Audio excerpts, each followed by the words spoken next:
Hello everybody, welcome to Monday Market Must Knows. My name is Merlin Rothfeld, and here are 3 things to pay attention to for the upcoming trading week. We're going to start things off very quiet. We'll go to earnings season. I'm going to keep my voice low. Why? Because it's a pretty boring earnings week, although there are a few names on Thursday. We'll start things off with our Tuesday calendar because Monday, there's literally nothing. Tuesday brings you Coupa Software, Lennar. Wednesday brings you Tencent. Now, this is obviously the big Chinese company of Five Below and Guess. Those are major retailers out there. Thursday is the important day, though. FedEx, Nike, Accenture, and Dollar General. Now, there are 356 companies reporting this week. That's probably the lightest we've seen over the past month or so. But hey, if you got some of those in your portfolio or you're trading those, make sure you watch them because they could be very volatile. All right, let's move on to the big stuff. Let's talk about economic data. First thing we want to talk about is retail sales. Now, Tuesday at 8:30 in the morning, we have a retail sales number coming out.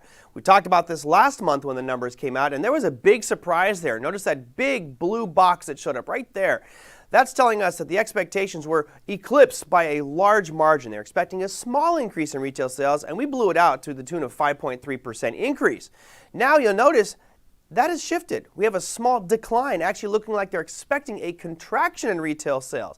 Now, who knows which way this is going to go? My assumption would be we'll probably come out a little bit to the positive side of this. We do have some stimulus going on, and that could actually start to spike retail sales numbers, although this is for the past month.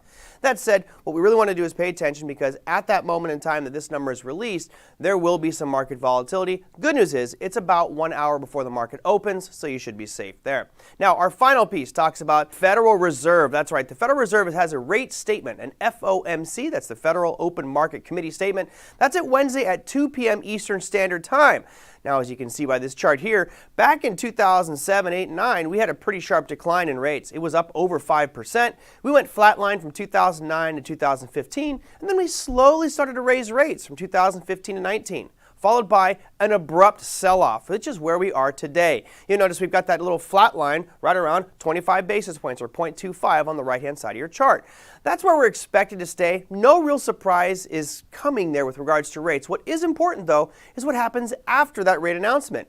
There is an FOMC statement. Now, this is where Jerome Powell will stand in front of a committee and answer questions. Jerome Powell has a tendency to not be the best live on camera answering questions, and he may say some things which cause the markets to jitter a little bit. Now, what we do like about these press conferences, it gives us a sense as to what is the Fed thinking about the markets, the economy, stimulus. And of course, right now we know that those are 3 major drivers of this market to the upside. That's it for Monday Market Must Knows. We'll see you next week.